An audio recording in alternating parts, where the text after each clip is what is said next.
Oh, welcome into the Bobby Carpenter Show. We got a big, robust show for you today. We got our guy Bill Bender joining us to talk about all of the happenings, the coaching and hirings, the firings, who's taking what position. It's all right there for you.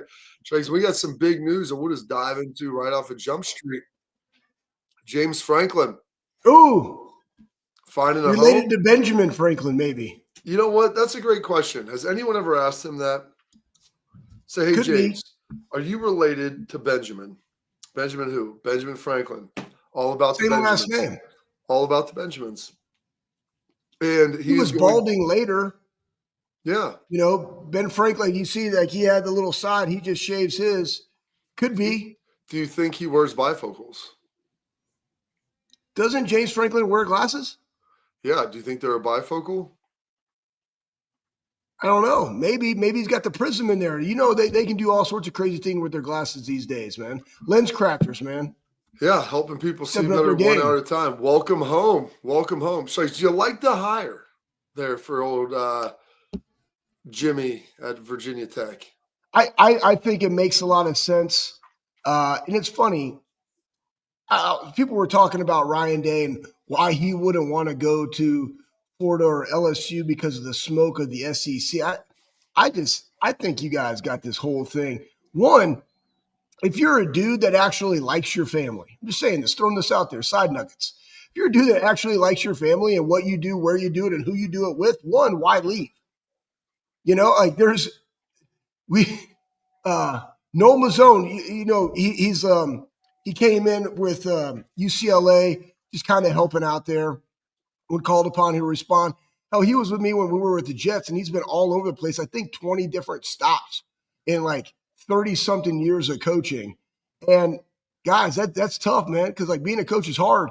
So just to think that somebody doesn't leave to take a job when, one, Ohio State is the best job, two, or just to go chase the dragon for maybe more money, like maybe it's not about that for them. Maybe it's about they enjoy the players and they enjoy the coaches and they enjoy the city and they enjoy what it does for their family, right? So back to James Franklin, I think it's a great hire for him. He still can recruit the East Coast. He is a great recruiter. He's brought in some of the best classes that Penn State's ever had. And it bodes well for him. And I'm sure he's been talking at length with their athletic director as what do they want to do in NIL? What does that look like in the ACC? Plus the ACC, as we've seen this year, complete crapshoot, where you have Miami sitting there with 2 losses, and they're the 15th ranked team. I think Georgia Tech is 16th, barely beat a BC on the road, right? They're a one-bid league, unless you go in like SMU last year, and what they have, like 1 loss, and they lost in the championship game to Clemson, and Clemson gets in with 3 wins, and they're in. So they're like, all right, we're going to throw SMU in there. But you're predominantly going to be a 1-bid, 2-big league. And then you look at the totality of that conference, like you have a fighting chance versus the likes of the Big Ten or the SEC. So I think it's a great opportunity for both of those, for him and Virginia Tech. One of the things, this could be really, really tough for Penn State because one of the areas when Virginia was really rolling, or Virginia Tech was really rolling with Frank Beamer, is they did a great job in the DMV area, the Virginia Tidewater area, you know, bringing in guys like Michael Vick and such. That's where James Franklin was doing a really good job with Penn State. He'd be able to go into that DC Baltimore window, go over in Virginia, and they would be able to pull some of those guys out. They'd go to New Jersey, maybe not quite as much. And Larry Johnson in Ohio State did a good job of getting in that mix too and getting some of those elite players. But I'm curious if this might end up being like where Penn State goes from here. And they did come to a settlement, Schlegs, where Penn State had to pay only $9 million of the $50 million. And there's no, you know, that outdoes the offset and everything. Because if not, and I was him going to Virginia Tech, I'd be like, hey, just pay me $1 million a year. Virginia Tech's or Penn State's still paying me the other $8 million. You know, so spend the rest of that money on players, recruit, you know, own coaches, whatever. And so they would have that ability. But they did come to that settlement. So he gets $9 million now on top of the coaching salary that he's going to be getting in a one-time or, you know, a payout over there. But that recruiting base is going to be really interesting because that's where Penn State has made their living. Yeah. And I don't know It feels like James Franklin. There was other jobs. I think he could have. I don't know if he would have got the Florida job. I feel like he would have been in the running for it, and I felt like he would have been a good fit actually at Florida. But him taking this job now, not taking a year off, not looking around, taking the other interviews, it seemed like he had a little bit of an axe to grind. Yeah. Well, here's the other thing too, Bob. One, this directly impacts Maryland and their recruiting for sure in the Big Ten. I just say that. Two, this helps him and Virginia Tech. Like, we remember I was going back. I was like, man, why are you firing coaches? And now you're hiring coaches. But he was one of the coaches that was fired early. So therefore, you go and you're Virginia Tech and like, man, this is the guy at Penn State who just took him to the college football playoff semifinals, was very close to being in the college football championship game. If I'm not correct, Bob? Yeah. I mean, there was an interception late in the game. Like a year ago, less than a year ago, Bob, less than a year ago. Okay. So his class was really good, top 5 class. They've had a lot of guys say, no, I'm open for recruiting again. Now he gets to go back and start building those relationships again with them. And hey, everything I was telling you at Penn State, we're going to do it right here. And you're going to be the foundation. Like I'm building it upon you guys. Because he's going in. Peter? At Virginia Tech. Are they Peter Schlegs? I said here. Yeah. I said, you're the foundation. Upon you, the rock of which we're built. Okay. I'm sorry. You were going. Come on, Schlegs. I'm trying to pull a biblical illusion there. I mean, in this scenario, James Franklin is Jesus, and these recruits would be Peter. Okay, there we go. Okay, I'm sorry. I understand what you're saying, and yes, they will be the foundation. But here's the thing: when you go in early, we saw this too. If I'm not mistaken, Bob, when they hired Urban at Ohio State, because I was there in 2011, and he came in and basically did. Made you audition for your job? 100%. How much do you bench? No, that was not the case. It was basically Mick. That's another story. Maybe that's a tailgate talk of what transpired there. But, he went in during that bowl prep and just basically evaluated the roster, evaluated the coaching staff. And then as soon as the season was over and in the midst of that, behind the scenes, was executing what he wanted to do to start in January. James Franklin has a leg up on that because it's the middle of November. And so you already have guys that their seasons are going to be done in 2 weeks. Boom, I'm going in the portal. We can start putting their big board, who they want to get in the portal, what recruits they want to go after, what is that plan. You have a head start now on a Florida and a LSU. Not that you're necessarily recruiting for the same kids all the time. It's just predicated upon what they have in NIL. But he can lay that framework for how he wants to execute when it's go time. And so, I think it bodes well for Virginia Tech and James Franklin. What if I told you that Virginia Tech also, as part of his hiring, Schlegs, they committed almost $250 million. I think it's like $230 million over 4 or 5 years to their athletics, to football, to be able to build out NIL, to build out their facilities, their coaching staff, and all of that. They got a great weight room. I don't know about they just redid their weight room within the last 3 years. I know that because they got some striking machines. But I would say I don't know what their indoor looks like. But to your point, Bob, it's the other things, right, in the plan that he had at Penn State. But it's the NIL factor. What does that look like year to year? But, when you have that, and that the one thing, and again, let's say it's Lane Kiffin. Let's say it's Ryan Day, and they're going out and they're looking at a Florida or an LSU, and LSU is a great example. Why would I want to leave something when I'm currently in lockstep with my athletic director and the president of the university as what we need to do to be successful? So when he goes there and looks at this in Virginia Tech, it's like, okay, what is your plan for Virginia Tech? Like, how are you going to help me to, develop the football program that's the front porch of the university? We're going to do this. All right. Are we in complete alignment from AD, president, head football coach? Yes. Buckle up. Here we go. Let's execute. And that's what they want to get behind. So you mentioned Lane Kiffin. Why would you want to leave? We got Bill Bender coming up here in a second. I just want to throw this out here, Schlegs. And I don't know if Lane Kiffin wants to leave, but it was rumored that the last couple of days that his family, I saw that, had flown to Gainesville, had flown to Baton Rouge, and kind of toured the campuses, seeing what life is like there. I don't know if Lane is remarried. I know he had gotten divorced, and his ex-wife is a Florida alum. So I don't know how that plays into it, positive, negative. You never His know. daughter is dating Weeks, the linebacker from Yeah, LSU, if I'm not absolutely. mistaken. Yeah, exactly. So there's all kinds of maybe pros and cons, of all of that. So we'll have to take a peek at that and take a look at it. What we're going to do, though, is we're going to take a quick break. We got our guy, Wild Bill, as Schleggs likes to call him. Richard Magnum. I love Wild Bill, though. Wild Bill Bender.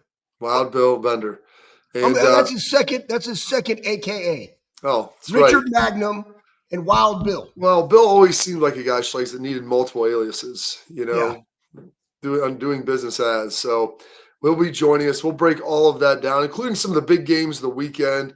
What does that loss mean for Alabama? Where is Oklahoma at? Is Texas completely out of this thing? All crazy town. And Michigan narrowly beating Northwestern, staying in the hunt potentially for some playoff action. A lot of turnovers. Like they like to give the ball away. So did Alabama. Very generous. It's the season of giving. Thanksgiving for giving. Yes. But it's NBA tip-offs week, and FanDuel, they're your home for live betting. So even if you miss the start of the game, you want to ride the hot hand, FanDuel, they have live bets on everything from who will score next to fourth quarter comebacks. Plus, you can even combine your bets into an SGP. That's right, a same game parlay for a shot, even a bigger payout.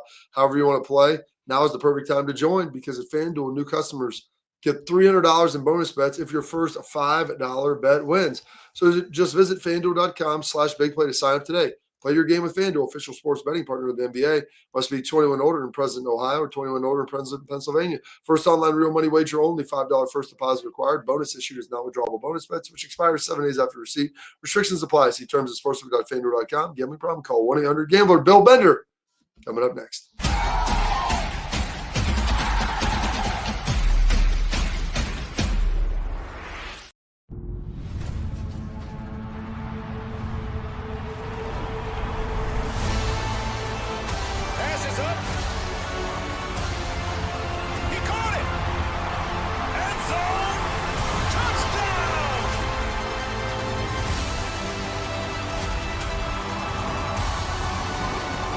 Customers bet $5 and get $300 in bonus bets if you win.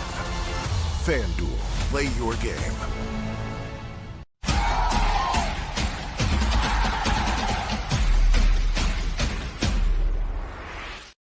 All right, welcome back into the show, and now we welcome our guy from the Sporting News who covers it all and does a great job with all of it, Mr. Bill Bender. And Bill, I mean, you weren't writing about firings every Sunday night. Now on Monday nights, you get to write about the hirings in college football, your initial reactions to the details around the James Franklin hiring, what it is going to look like, and maybe his level of success that he's going to have there. It's about identity, and I think Virginia Tech has lacked that since Frank Beamer retired, and I like the fit. For James Franklin, it's a nice spot if he's committed to staying there. Obviously, I think he'll improve the recruiting there.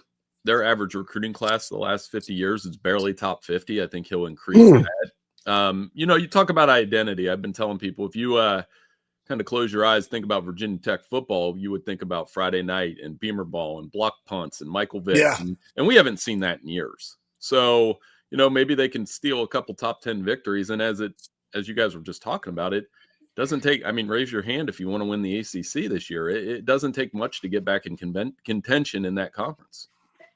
Hey, Wild Bill, I met somebody that like the other day. I think it's the Currys. Am I not mistaken? Yeah, man. Yeah, it's funny. I was giving all your aliases to them, and I don't think she actually understood what they meant. Doesn't matter. She's as pure as the driven snow, so it's okay. Hey, real fast. So we were talking a little bit before about Lane Kiffin, LSU, Florida. You got the Penn State job. Pat Fitzgerald interviewing there. Great dude. Would be a great fit there. What are you hearing in the weeds that you are week in and week out of some of these hirings where they could go?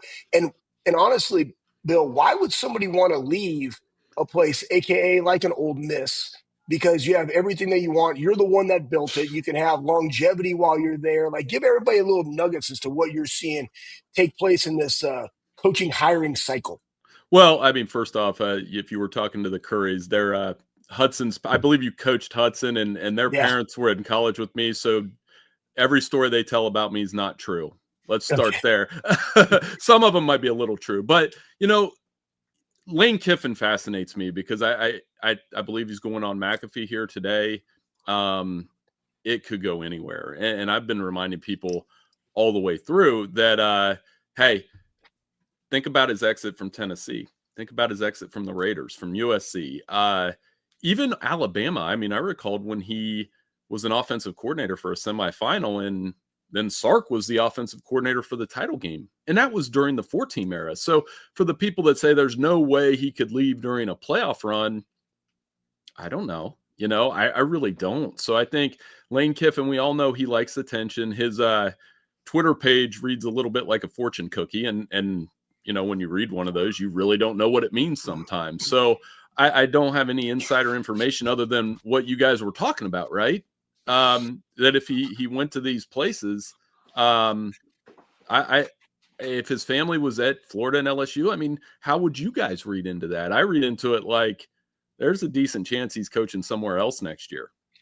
Yeah, it's kind of wild to think of that. And reportedly Ole Miss had given him an ultimatum where they want to know by the Egg Bowl if he's going to be leaving or not. I don't know how they would enforce that. I mean, you're going to fire the guy and then have to pay his buyout while he goes somewhere else as opposed to getting money if he leaves. Like it's such a weird time and space with what's going on. I want to pop back since Sykes jumps all over the place to James Franklin. It's a fit. There's a regional element to it. They said that they had invested heavily in NIL. I mean, upwards of $200 million is going to be heading their way for athletics or football or whatever it is to make a commitment to get this done. But could this hurt Penn State, Bill, with his connections into that Washington, Baltimore, the DMV area with how well he had done on the East Coast? And, he's people can question him as an in-game coach. And listen, there's a lot of questions there, more than answers. But his ability to run a program and recruit has never been questioned. And now they're going to be right in Penn State's backyard, probably going after a lot of his same hot spots. Absolutely. And he recruited at a high level. And I mentioned Vic earlier. Well, who do you think about with Penn State? I mean, two guys you see every Sunday, Saquon Barkley and Micah Parsons. He recruited those guys to Penn State. So, and when you guys were playing in college, I would make the argument that Virginia Tech was a higher visibility program than Penn State at the time. At the time, it was close. I mean, they were 10 wins, BCS Bowl every year type program. So if he can recruit there, and like you said, the regional fit of that hire, that's part one. Part two, who is Penn State going to hire? We don't know. A lot of the guys. Who do you think, Bill? Who do you think? Like who would be a good fit at Penn State in the Big Ten? Who would that guy be? All of those guys have signed extensions. Signetti, Rule, Braum, Elko. That's like the top four. I know Brian Hartline gets mentioned all the time, but I mean, unless there's some insider knowledge there, I don't know if I'm leaving Ohio State if I'm Brian Hartline. I mean, look at the setup he has there, and the being able to recruit the receivers at the level that he's recruited. I mean, that's the best infomercial for his career over anything else. So honestly, I have no idea. And that's part of the reason why I'm thinking James Franklin, firing him and moving on from him, while you could argue it was time, you have to have a backup plan. And right now, I have no idea who's going to take the Penn State job. And that's part of the problem for them. Yeah, it's pretty wild, Bill, to see that and, trying to figure that out, because they said Fitzy, I think he would be a good hire there. I know that, this is just one job that's being filled. We haven't even talked. Lane can only go to either LSU or Florida. And if that happens, then the Ole Miss job comes open again. So there's still going to be a lot of room and a lot of movement on this carousel. Do you think there's any other hirings before the end of November, I guess, or at least before the regular season is done? Oh, there'll be some during rivalry week. I am so used to getting, as you know, I cover Ohio State, Michigan pretty much every year, getting in the press box, getting settled in, and inevitably somebody gets hired right when I sit down. So I would anticipate we have some of that, and I'm always ready and prepared for it. I do think whatever Lane Kiffin decides to do will dictate a lot of what's next. And one other thing I wanted to mention about him, they have the 7th best record among Power 4 programs in college football since 22. That's a 4-year period. And the schools above them are Ohio State, Oregon, Georgia, Alabama, Notre Dame, Michigan. So my question is, he better really want to leave if he's going to leave, because he's done a very good job at Ole Miss. There's some security there. You go to LSU or Florida, there's a risk that, look at the track record of their coaches. You might not be there for more than 5 years, but it's Lane being Lane. It's certainly entertaining. And we're all kind of waiting to see what he does, because I think it'll unlock what's next. Hey, so Ohio State, UCLA, Nico doesn't play, concussion. What were some of your takeaways from that game as you go into the Rutgers and then the game, watching the Buckeyes and the number one team in the country versus Indiana and how they look this week? Kind of started off slow against Wisconsin, right? A&M having to come back. What's your overall take of how Ohio State came out of this last game this week going into Rutgers? Their defense doesn't get bored. Yeah. You could, in a game like that, you could easily get bored, but I think they make it very difficult for teams to score points. And that's that simple. I know there's a lot of concern about the health of two receivers, Carnell Tate and Jeremiah Smith, but they came out in the second half. They made the plays necessary. They're just one of those teams, I feel like, and if you guys are around the players more, you probably back this up, but they just seem like a team that gets, for lack of a better phrase, pissed off when somebody scores a touchdown on them.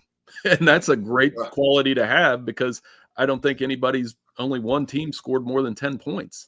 So when you have that kind of defense, it's nice to have, and I would anticipate the same team shows up against Rutgers on Saturday. Absolutely. All right, we're going to take a quick break. There's a lot of things that happened last weekend. We got rankings that are going to be released tonight. Just a couple more before we get those final ones there and take a peek at that. But before we get out of here, I want to tell you about our friends over at Export. Parents and athletes, protect what matters most with Export mouth guards, trusted by professional athletes and designed by NHL team dentists. Export mouth guards are scientifically tested to help absorb those high-impact hits. They're made with 3 layers of advanced protection, including a patented use of carbon fiber that they custom 3D print that bad boy to your mouth for more protection, better performance, max comfort, and clear communication. That way you focus on your game, not on your gear. Don't take chances with your safety. Visit exportguards.com/Bobby today and save 15% on your order. Export, protect what matters most. More Bill Bender, the Sporting News, coming up next.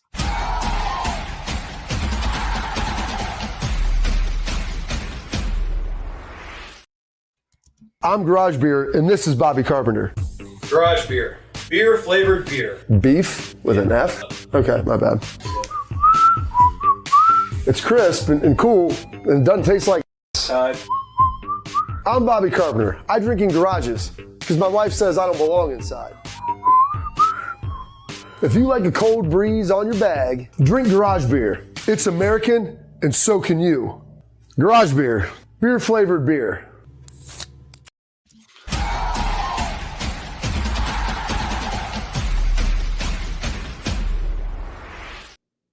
All right, welcome back in the Bobby Carpenter Show. We're here with our guy, Bill Bender of the Sporting News. Go check him out on X at Bill Bender _92, doing a great job there.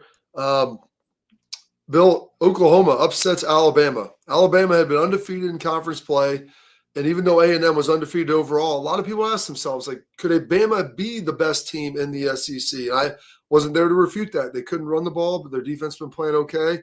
And Ty Simpson, that offense had been really good. All of a sudden, they run into Oklahoma. It's at home. They become a turnover machine and allow the Sooners to walk out of there with, a leg up and a potential, playoff berth on the line. And Alabama may be in jeopardy of making the SEC championship. Well, I was on all those shows last week raving about Alabama, and maybe they're a team that can challenge Ohio State, be a national championship contender. And then the same formula that doomed them against Oklahoma last year showed up again. They couldn't run the football. They had the inopportune turnovers. Ty Simpson was under pressure, and they didn't look like a team that could win a national title, let alone the SEC championship. I guess the good news here's what's going to become an interesting debate for Alabama. Let's say they win the Iron Bowl, which I think they will, even though going down there sometimes has been troublesome for them, and they lose the SEC championship game. So what would the debate be with a 3-loss Alabama team? I'm of the opinion they'll be in the playoff because they're not going to kick out an SEC championship team, but we don't use that same logic for other conferences. So it will be interesting to see. Yeah, I think we'll find out a lot when we see those rankings tonight of kind of where they think they are in that pecking order moving forward. But their inability to run the ball is almost inexplicable, and it felt like it finally caught up to them. And I don't know if they can win a national championship with how they're currently playing. No, and you're exactly right, because I mean, Jam Miller, you would think that physical Alabama rushing attack, they just don't have it. I think their passing game, and Ty Simpson's a nice quarterback, but it was hit or miss. And then when you can load up on the run like Oklahoma did, and credit Oklahoma's defense, wow, they played amazing in that game. But it's not like their offense did a lot. You know, Alabama helped Oklahoma out and from start to finish. I think Oklahoma has a very interesting defense. I don't love their offense, but their defense is good enough to get into the playoff, maybe win a game. Well, if you go look at the SEC, Bill, just walk us through this scenario, because you had A&M down huge, 27-point comeback to beat what were they, 3 and whatever, South Carolina, maybe 4, I don't even know. Not very good. Alabama getting beat. UGA thumping Texas, like just physically abused them in that game. Yeah, Texas still, they have Texas A&M at the end of the season. Texas A&M still sitting there 10-0. Like, who do you see now in this mix? Like, Georgia's looking really good. They got Charlotte and Georgia Tech. That's who they got left in the season. Who do you have being in that conference championship game now, Bill? Well, you got to give credit to Georgia for the series of calls Kirby made in the fourth quarter, no doubt. Yeah. I mean, on fourth down, onside kick, bro. No, the onside kick was awesome. I'm not going to lie. Like, you go up and then they go up. Now, here's the difference between the SEC and the Big Ten. The SEC knows how to publicize these things. Let's compare Texas A&M, South Carolina, which when I talked to Bobby yesterday, he said it best. There's no way South Carolina should have lost that game. But they will publicize that into a heroic comeback at home and all of those things. You don't hear Big Ten fans talking about Michigan having a heroic, effort at Northwestern when they had 5 turnovers and they win the game. There's none of that in Big Ten country, whereas the SEC will find a way to lionize those efforts. And they'll continue to do that with A&M, Georgia. I do like Georgia, though. I think they've been battle-tested. They've gone through a lot of games. And Gunnar Stockton plays well in the fourth quarter. That can't be denied. You look at his completion percentage, it's over 80% when it matters. And they have Georgia guys, so they should be pretty good. More likely to make the playoff, USC or Texas? I think USC, all they got to do is win Saturday. And they have a chance. Fernando Mendoza and Julian Sayin have been so good in the Big Ten that Jaden Mayava doesn't really get a lot of attention. I think he's been brilliant too. The Big Ten is now a quarterback conference, 5 of the top 8 passers, in the nation. So they've got really good quarterbacks. He's one of them.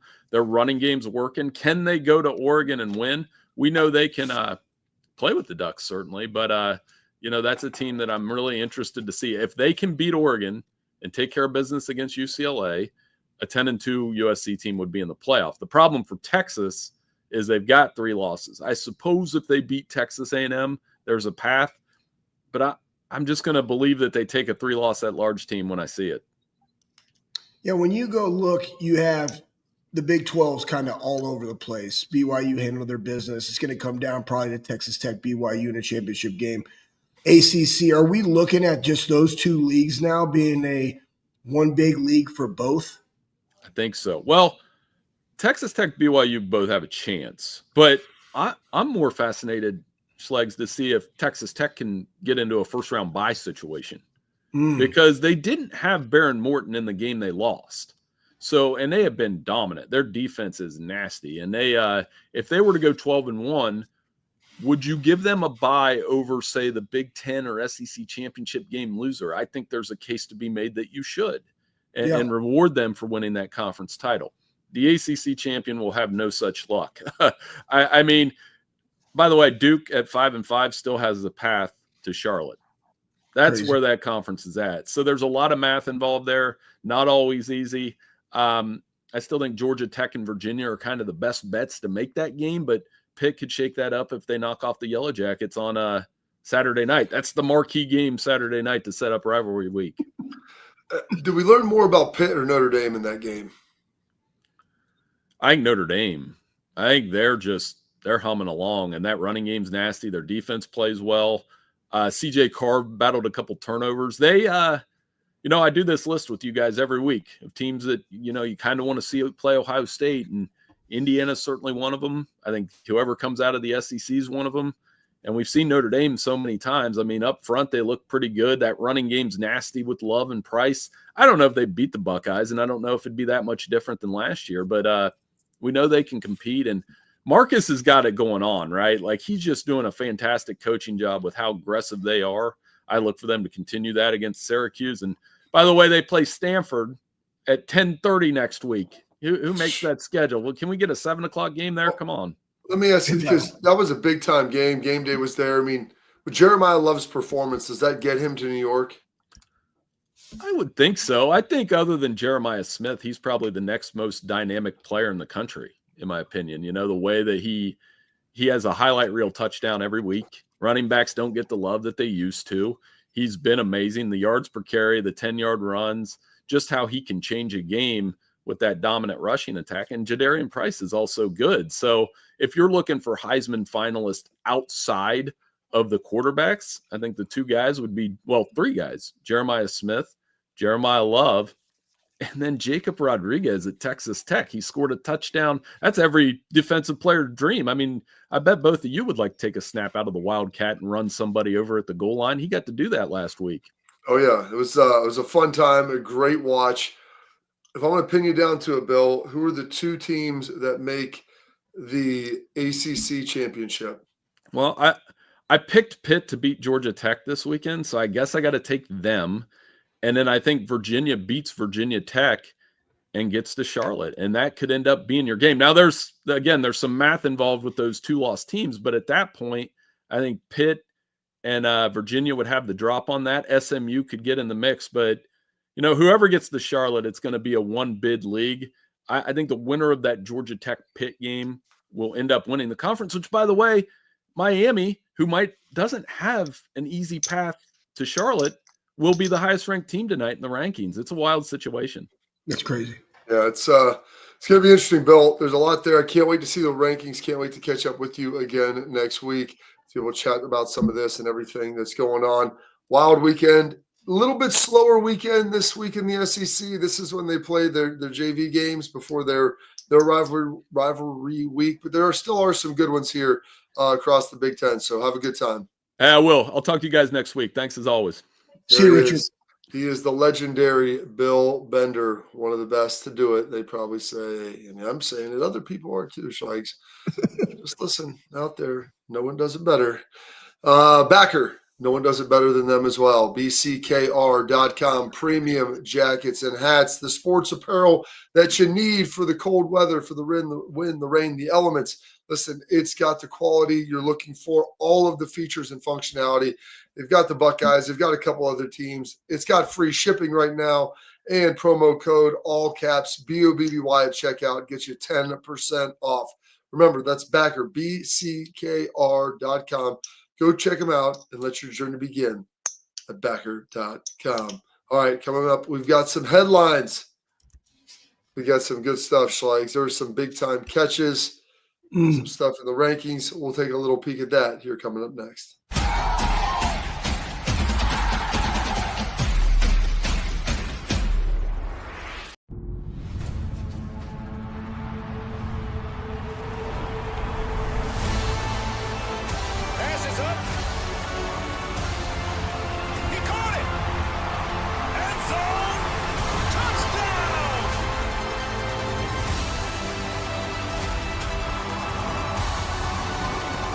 Customers bet $5 and get $300 in bonus bets if you win. FanDuel, play your game.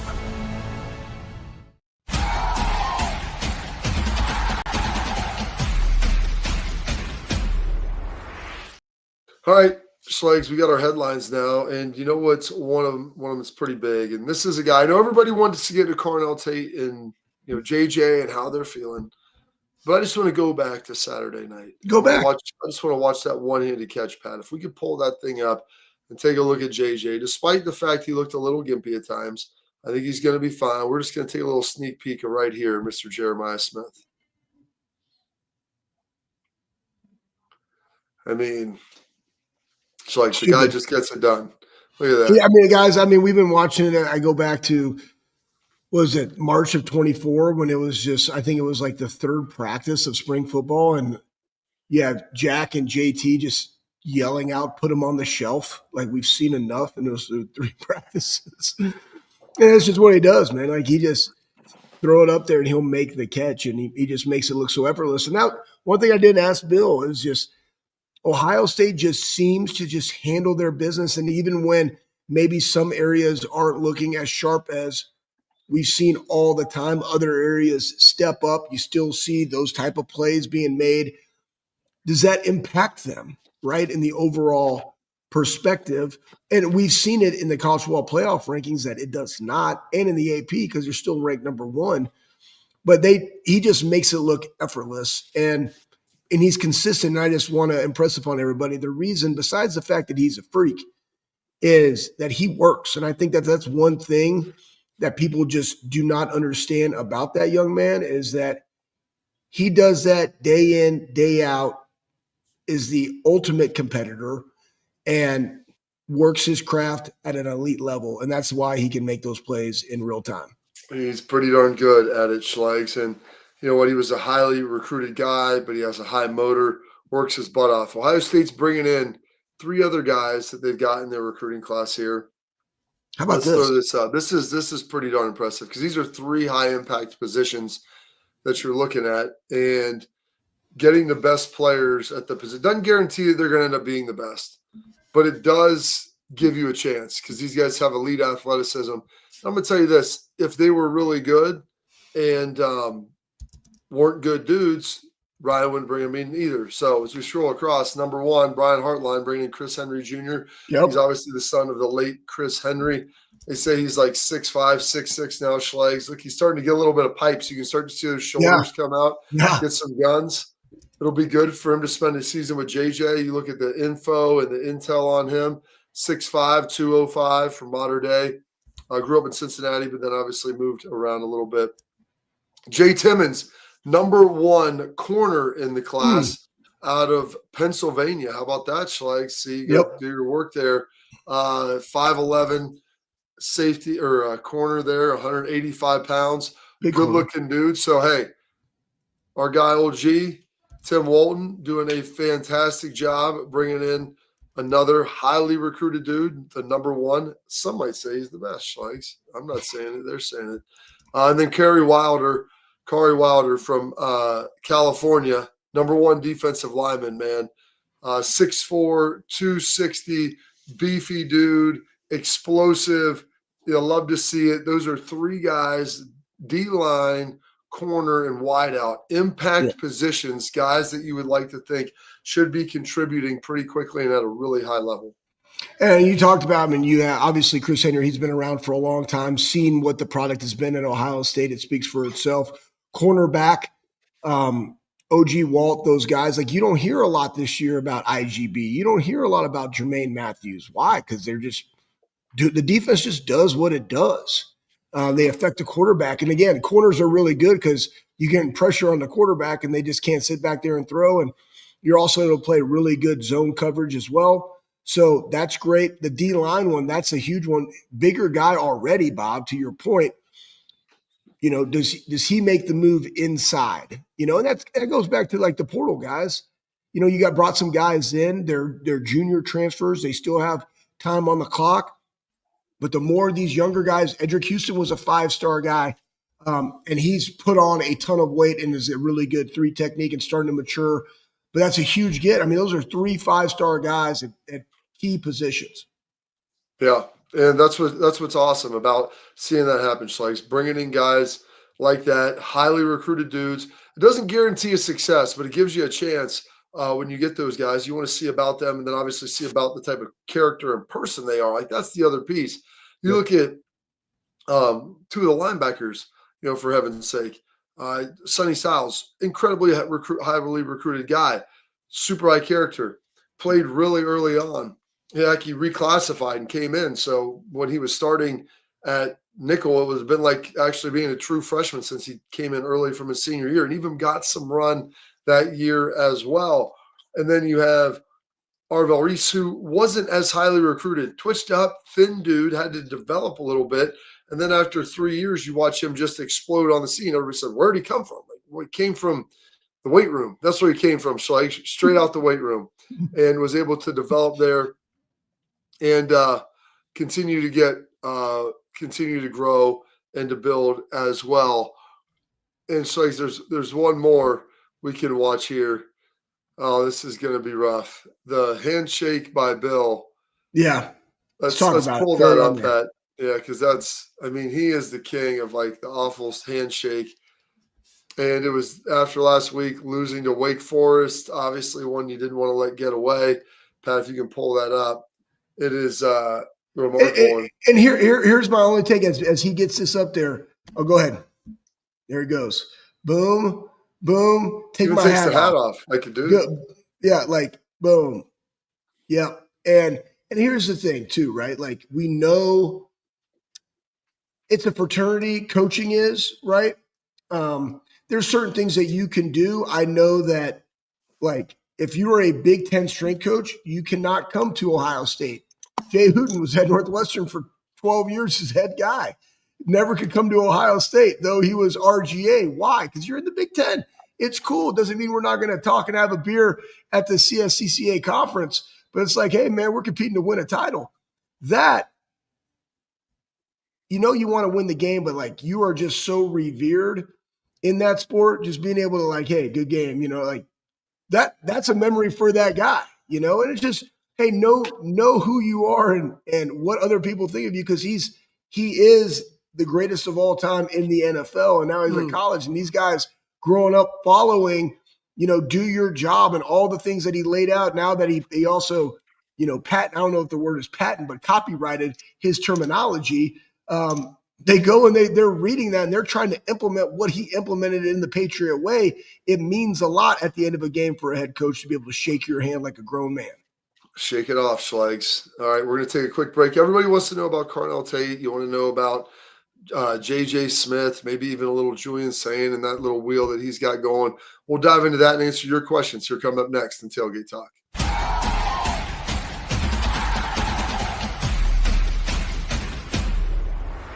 I'm Garage Beer, and this is Bobby Carpenter. Garage beer. Beer flavored beer. Beef with an F? Okay, my bad. It's crisp and cool, and it doesn't taste like I'm Bobby Carpenter. I drink in garages because my wife says I don't belong inside. If you like a cold breeze on your bag, drink Garage Beer. It's American, and so can you. Garage Beer. Beer flavored beer.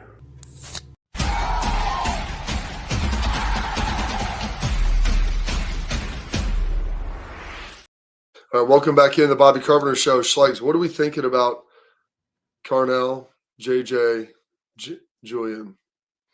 Julian, I mean, and I understand that you're 208 pounds soaking wet, but he got those baby cleats on, right? Kind of rolled his ankle on that one where he got pressured. A little bit more ankle support there. Tape that thing up. Fine. Going to be fine. No way, dude. You know me. I go low top, raw dog. No and tape. I know you do. That, it's okay. Super strong. It's okay. Super strong ankles. But I would say this too, when you go look at the Carnell and the Jeremiah thing, they all got it. Sonny's got it. Like you're seeing Sonny, I mean, hell, he wears the brace on the shoulder just like his brother does, right? Like that comes from just shoulder instability. Why? Like, oh, do you not train it? Of course you do, right? Like you're strengthening the shoulder girdle all the time.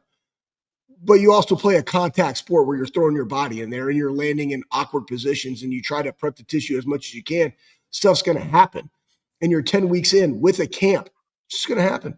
So they're dealing with it. They're monitoring it. But if there's one place that I would trust to make sure that your guys are ready to go for the long haul, that would be Ohio State. That'd be Stu. That's Barnhouse. That's Mick and all of his staff. Like they will be fine. Tyler, Solo, you got to get all Oh, of yeah. them. I'm sorry. Get them all. Say them all, Bob. They all do a great job. They all do a great job. They do, man. Those guys, high GSF for our players. And you can see Tate, I mean, it looks like his is a little more of a quad deal, like watching him walk. Like I would say Jeremiah? Jeremiah, it's more of a quad deal. And I don't think it's a big deal. The question I have is like, do you risk playing him this week or do you give him just all the time off?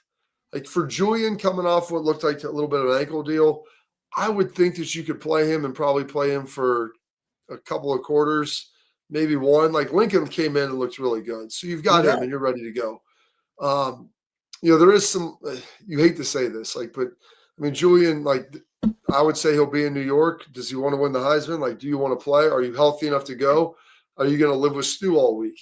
I would think that he would probably play some. Kind of see as the week goes, kind of how he responds. JJ, I mean, he wanted to play last week. I mean, that was a big piece of it. I mean, the guy's a competitor. He wants to get out there and go. I could see. I think Carnell, the one thing that's interesting, Schlegs, he was dressed against Purdue, didn't end up playing because he had some uncomfortability, in the first half, in the warm-ups, didn't feel good. Didn't dress last week. I mean, he's been rehabbing. I feel pretty good. I wonder if it being the final home game of the season and what is probably the final home game of Carnell Tate's career, if he'll want to play because of that. If he's to the point where he feels good, I think that he would feel good. It's just, are you worth risking to put him out there? That's the question. And I think and just so you guys know, that's a conversation that the head football coach, Brian Hartline, has with Stu and Mick about where they are. Is this guy 100% ready to go? Yes. All right, cool. Do you want to play? Or it's like, hey, listen, this isn't the game in order for us to achieve our goals, which are to beat Michigan, to win the Big Ten, and to win the college football playoffs. We need you for that, and you're not there. So do we need to risk it because you're a really freaking fast dude? You know what I'm saying? So they're going to have that conversation, and they're going to give him some autonomy. And that's the point, right? When I say when you own your training, when you own all the things that go into your body and how you recover, et cetera, because we're giving them a high physical literacy, you have to have those candid conversations because that's what the NFL looks like too. So, it's great that they're having them. And Bob, great point about your probably last home game in the shoe. Where are you? And that could have been another reason why this week was the week that you did not dress, because why get another one? And just so you guys know too, what they do, it's not like they just go and they're just resting the entire weekend. Yeah. No, they're working all week. They do stuff to build up, right? They're going in and hey, I want you to hit 90% of your max velo on this day. Hey, 4 days later, I want you to go try to touch 95. And they have all of their data from their entire career as to where they are and their most recent stuff of what you got to hit to make sure they're on track. Boom. Right? Because then it goes back to, are they capable of going through practice that week? And what does that look like during those Tuesday, Wednesday, Thursday? A franchise player, we're talking about practice, Schlegs. We're about practice. We're not going to worry about the rest of this segment. It is done. We're going to hit a quick break. We're going to come back with some parting thoughts and side nuggets on Anthony Schlegel.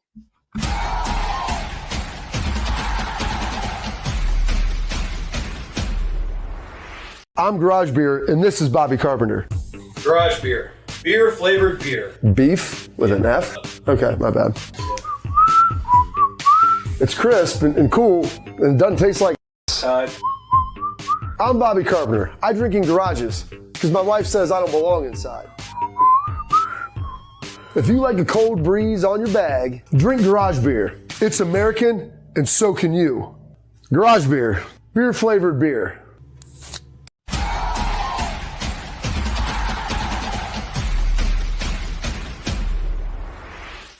All right, Schlegs, let's hear your parting thoughts and side nuggets. No, I just happened to literally run across this, throw it up there, Pat, and it was NFL players reacting to league's grievance over teams' report cards.